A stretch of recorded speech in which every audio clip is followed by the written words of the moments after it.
سرور کائنات حضرت محمد صلی اللہ علیہ وآلہ وسلم کو اللہ پاک نے کب پیدا کیا؟ نور محمدی صلی اللہ علیہ وآلہ وسلم پوری کائنات کی تخلیق سے پہلے وجود میں تھا۔ کیا حضرت آدم علیہ السلام سے بھی پہلے حضرت محمد صلی اللہ علیہ وآلہ وسلم کو پیدا کیا؟ کیا حضرت آدم کی طرح حضرت محمد صلی اللہ علیہ وآلہ وسلم کو بھی سجدہ کروایا گیا؟ حضرت محمد صلی اللہ علیہ وآلہ وسلم کو کون سی مٹی سے پیدا فرمایا؟ ناظرین، یہ وہ سوال ہیں جو کہ ہمارے ذہنوں میں اکثر گھومتے رہتے ہیں، لیکن ہم ان کے جوابات نہیں تلاش کر پاتے۔ آج کی ویڈیو میں انہی سوالات کے جوابات حدیث اور قرآن کی روشنی میں دیے جائیں گے۔ قرآن و حدیث کی تمام تشریحات و تفسیرات چھاننے کے بعد اول تا آخر ہمیں یہ معلوم ہوتا ہے کہ پوری بزم کون و مقام میں محبوبیت اللہ کے مقام پر ایک ہی ذات اور ایک ہی شخصیت فائز ہے، اور بے شک وہ نبی آخر الزماں تاجدار کائنات حضرت محمد صلی اللہ علیہ وآلہ وسلم کی مبارک ذات ہے۔ بھلا اس ذات سے بھی افضل کوئی ہو سکتا ہے کہ جس کے لیے اللہ پاک نے تمام مخلوقات کی تخلیق کی؟ امام علوسی تفسیر روح المعانی میں حدیث قدسی بیان فرماتے ہیں، محبوب اگر آپ کو پیدا نہ کرتا تو کائنات ہست و بود کو بھی وجود میں نہ لاتا۔ آئیے سب سے پہلے حضور نبی اکرم صلی اللہ علیہ وآلہ وسلم کے نور کی تخلیق کی بات کرتے ہیں۔ رسول اکرم صلی اللہ علیہ وآلہ وسلم کی تخلیق کے باب میں یہ بات ذہن نشین کر لیں کہ ائمہ عقائد کے نزدیک آپ کے نور کی تخلیق کے اعتبار سے پوری کائنات پر حقیقی اولیت ہر قسم کی شک و شبے اور اختلافات سے بالا تر ہے۔ تمام ائمہ اس بات کے قائل ہیں کہ نور محمدی کو سب سے پہلے تخلیق کیا گیا۔ امام ترمذی حضرت جابر بن عبداللہ رضی اللہ تعالی عنہ سے روایت کرتے ہیں کہ میں نے نبی کریم صلی اللہ علیہ وآلہ وسلم سے عرض کیا، یا رسول اللہ نے سب سے پہلے کون سی چیز پیدا فرمائی؟ حضور صلی اللہ علیہ وآلہ وسلم نے فرمایا، اے جابر، بے شک اللہ پاک نے تمام مخلوق کو پیدا کرنے سے پہلے میرا نور اپنے نور کے فیض سے پیدا فرمایا، اس کے بعد میرا نور مشیت الہی کے مطابق جہاں چاہتا سیر کرتا رہا۔ اس وقت نہ لوح تھا، نہ قلم، نہ جنت، نہ دوزخ، نہ آسمان و زمین، نہ سورج چاند ستارے، نہ کوئی فرشتہ، نہ کوئی جن و انسان۔ پھر جب اللہ پاک نے ارادہ فرمایا کہ مخلوقات کو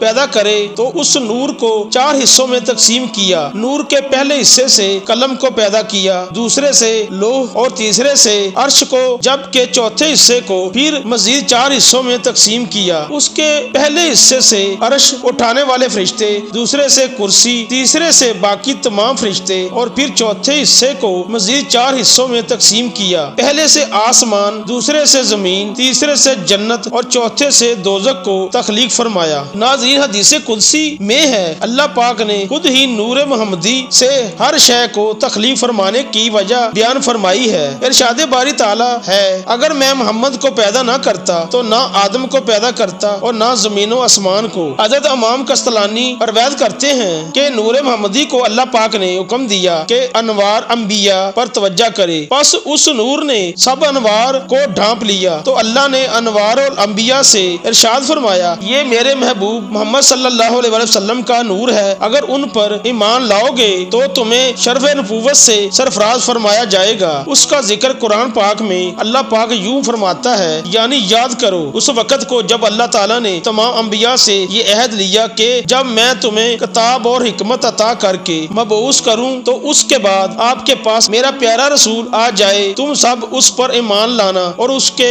مشن کی مدد کرنا۔ امام ترمذی حضرت ابو ہریرہ رضی اللہ تعالی عنہ سے روایت کرتے ہیں کہ صحابہ نے پوچھا، یا رسول اللہ، آپ کو نبوت کب عطا ہوگی؟ تو رسول اللہ صلی اللہ علیہ وسلم نے فرمایا، اس وقت جب آدم علیہ السلام ابھی روح اور جسد کے درمیان میں تھے، یعنی ان کے تن میں ابھی جان بھی نہ آئی تھی۔ احکام ابن القطان میں حضرت امام زین العابدین سے روایت ہے کہ انہوں نے اپنے والد حضرت امام حسین اور انہوں نے اپنے والد حضرت سیدنا علی سے روایت نقل کی ہے کہ نبی کریم صلی اللہ علیہ وسلم نے فرمایا، میں آدم علیہ السلام کے پیدا ہونے سے 14,000 برس پہلے اپنے پروردگار کے ہاں ایک نور تھا۔ صحیح مسلم میں ہے کہ حضور اقدس صلی اللہ علیہ وسلم نے فرمایا، اللہ پاک نے آسمانوں اور زمین کی تخلیق سے 50,000 سال قبل جس کی اقتدار اور سلطنت کا عرش عالم مادی میں فقط پانی پر تھا، نیچے صرف پانی تھا اور اوپر اسی کو معلوم ہے کیا تھا، اس وقت اللہ تعالیٰ نے جو کچھ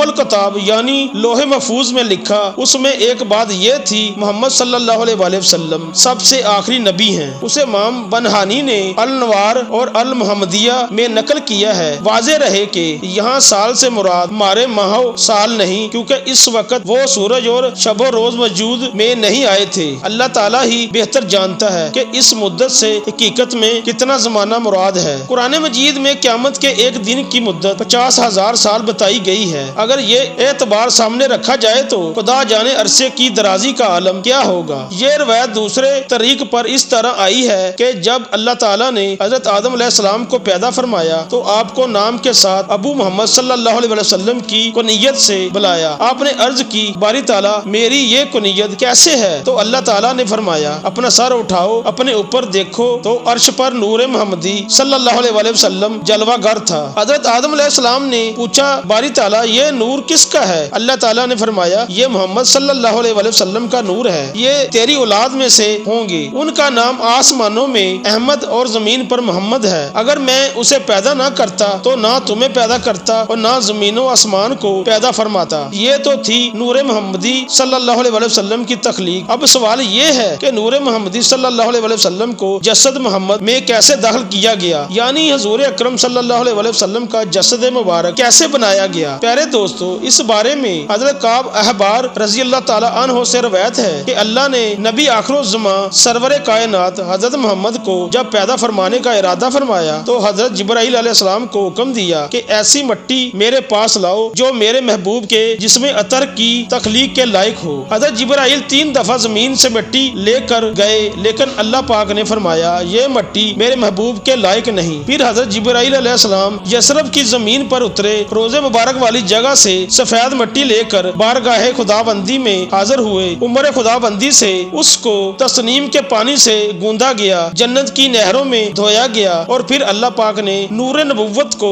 جو کہ حضرت آدم کی تخلیق سے 14,000 سال پہلے اور زمین و آسمان کی تخلیق سے 50,000 سال پہلے پیدا فرمایا تھا، روزہ مبارک کی سفید مٹی میں رکھ کر اس کو لوح و قلم، عرش و کرسی، زمین و آسمان ہر جگہ پھرایا تاکہ ہر شے اللہ کے محبوب کے شرف و فضل کو پہچان لے۔ جس رات حضور نبی کریم کا نور انور حضرت آمنہ کے بطن میں داخل ہوا تو وہ جمعہ کا دن تھا۔ اس رات کے دوزخ کو بند کیا گیا اور جنت کے دروازے کھولے گئے اور ٹھنڈی ہوائیں زمین پر چلا دی گئیں، اور ایک منادی نے پورے کائنات میں ندا دی، سب گواہ ہو جاؤ کہ چھپا ہوا نور اپنی والدہ کے بطن میں آ چکا ہے، جہاں اب اس کے جسد انصری کی تکمیل ہوگی اور وہ لوگوں کے لیے رہبر و بشری بن کر دنیا میں تشریف لائے گا۔ روایت ہے کہ اسی دن سے قریش پر سے سخت قحط کا خاتمہ بھی ہو گیا۔ ناظرین گرامی، سورج، چاند، ستارے، زمین و آسمان، یہاں تک کہ پوری کائنات نور نبوی کی عطا ہے، اور ربیع الاول اہل محبت کا مہینہ ہے۔ اللہ پاک ہمیں اس مہینے کے فیض و برکات حاصل کرنے کی توفیق عطا فرمائے۔